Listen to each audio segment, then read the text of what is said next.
Hello po mga ka-idol, magandang gabi po sa inyong lahat dyan. Ngayon lang po dumating si J-Lord, no, galing sa uma po nila mga ka-idol. Apol, kumusta na po yung sugat mo? Okay naman na Benday. Ha? Okay na yung ano po. Okay na yung sugat mo? O ano bang plano mo? Maglako na naman tayo ulit o hindi pa? Baka sunod na araw mag-ano na ako kasi mahirap Benday kung hindi ako mag-ano ng gulay. So yun mga ka-idol, no, ito yung mga bata nila, no. Tapos si J-Lord mga ka-idol nandoon po sa kusina. Nag-ano po siya ng gulay. Magata, may gulay mga ka-idol, nangka, no. Dong, dito ka Dong, pag-usapan natin ang bahay ba, kung kaya mo bang mag-rent ng 1,000. Doon ka upo Dong para makita kanila. Tabi kayo ni Apple. Basta Apple, hindi na ano ang sugat mo, hindi na mahapde. Lakasan mo ang busis mo, hindi marunong sa... Ha? Medyo okay na ako. Medyo okay ka na. So yun mga ka-idol, no, medyo okay na daw siya. Dong, may naano ako doon ba, pero 1,000 man ang rent. 1,000? Oh, kaya mo yun? Mahal man yan. Wala 500 doon? Wala.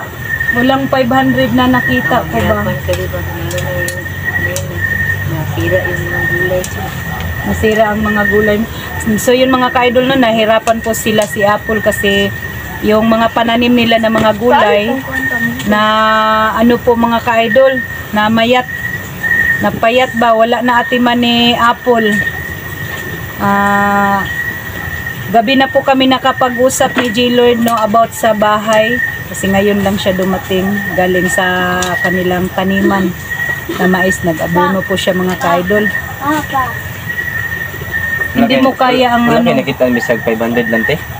wala jud koy nakit-an dong 500 kay katong akong amiga, ako ang gi-istoryahan siya nga nabay 500 din siya maglisod jud ta inday og pangita og 500 o 1,000 gani maglisod ta kay kasagaran daw dito sa ilang girintahan 3K 5K. Ala no? Mahal. Kita ka basta-basta bargain ano kay mahal man kayo mga rinita diri sa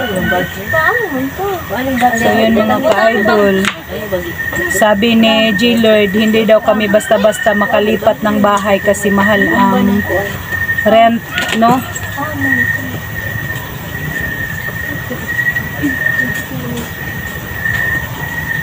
Paano na yan ate?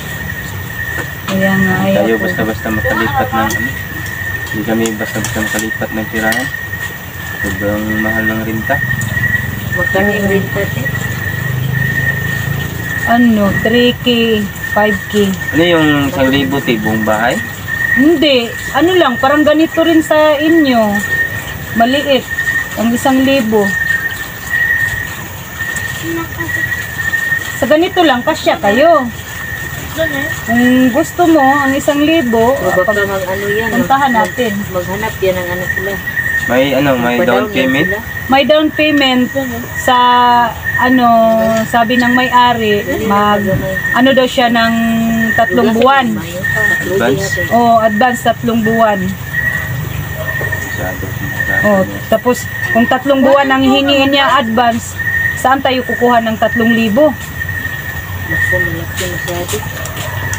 Nagustuhan ko ang bahay, hindi ko na na-videohan, nagustuhan ko ng bahay. Set kayo talaga doon, pero kaya lang, hindi nyo kaya. Yung advance na hinihingi ng may-ari. Hirapan Lagi ako naman, dyan. hindi ba ano? Hindi Kinausap ko nga te, pwede ano lang te, 1 buwan lang kasi tulungan ko si J-Lord na mag ano ng pera, na makahanap siya ng pera. O kung may konti akong pera, tutulong ako sa iyo, magbigay para lang malipat ang pamilya mo doon. Pero gusto man niya 3 buwan ko. Sige lang ate, kausapin ko muna si J-Lord kung may pera ba siya na ma-down dito sa bahay mo. sa down payment ate, parang mahirapan ako dyan. Kasi ngayon, tapos talaga ako. Kanina lang, nanguha ako ng langka at saka yung saging para may binta ko sa merkado, makabili ako ng bigas. Kaya pa yala na natagalan ka kasi nanguha ka ng mga saging at saka langka para maibinta mo. Na may binta ko sa merkado ba, para makabili ako ng bigas. Na mahirapan talaga tayo doon, no?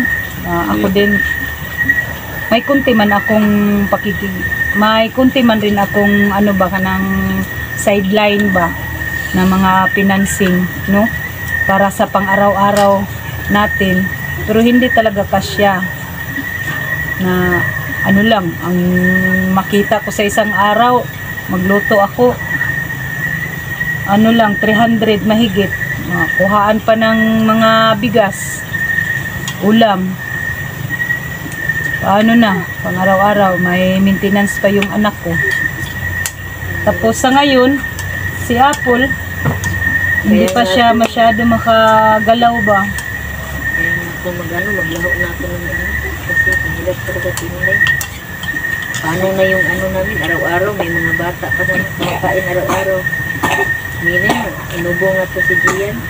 Tapos may ubo pang bata, no? Magbili pa tayo ng gamot. Taglagnat, ito sa gabi. Siguro, pansamantala, dito na siguro muna kami. Saka na lang siguro ako lilipat pag pag makaipon na ako. Paano na yun dong? Kung magsamantala na dito kayo, paano na yun si Commander Patik? Choice naman ako ate kasi wala talaga akong pera ate. Pang advance. Masyadong malaki ba? Yung 1,000 na renta, kung hindi lang siguro mag-advance yung may-ari, siguro Kaya mo. mahanapan ko ng paraan.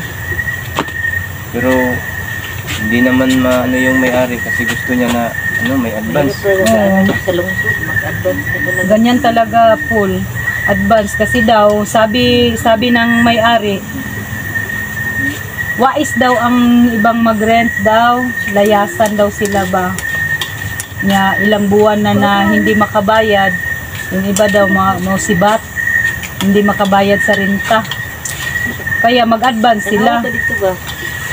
Siguro dito lang siguro muna kami kasi sayang din natin yung yung mga gulay namin.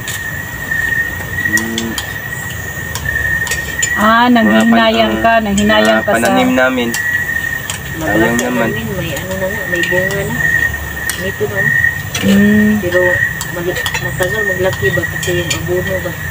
Pero mamataba naman, nakita ko kanina mataba. Mataba siya pero matagal daw maglaki ang kalabasa. Yun na naalagaan ba? Yun nga yung ginamit kong abono kanina, 1 kilo lang. Anong ulam sa bata? Ang dati, gatas na kunti ba? Tipid kay hindi simple. Magdidik pa kasi ito ng dapat. So yun mga ka-idol, no, mahirap talaga. Kasi ang ulam ng bata lang, gatas. Tapos magdidi siya. Yung gatas, kunti na lang yung gatas sa bata. Ano pa yan sa Ilang araw pa bago maubos. Baka magkapera ako, bili tayo ng gatas.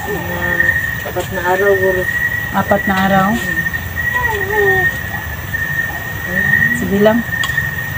Pag may Pinapakain ko ako, naman ko lagi ng kanin para hindi siya para hindi siya magutom, kanin ang ipakain sa kanya. Kanin na dugay. So yun mga ka-idol, no, malaki talaga ang problema namin. Hindi aalis si G-Lord sa bahay nila kasi walang pang renta. Gagawa na lang daw sila ng paraan dito para magkapera. Ako din mga ka-idol, may konti din akong kita araw-araw pero kasya sa sa pagkain. Gusto ko sana tutulong sa kanila na sa renta para lang masepte ang pamilya ni J-Lord 06, no? Siguro mga ka-idol, hanggang dito lang muna ang pag-usapan namin, no? Basta yun na ang sinasabi ni G-Lord. Hanggang hindi kami makakita ng mura, hindi sila lilipat ng bahay. Dito lang daw sila mga ka-idol. Kasi ang mga pananim nila, alagaan daw nila ng mabuti para magkapera sila mga ka-idol. Magpapasalamat na po ako sa inyo mga ka-idol. Shoutout pala sa mga silent viewers ko, sa mga solid supporters ko. Don't skip dads mga ka-idol. God bless po sa ating lahat.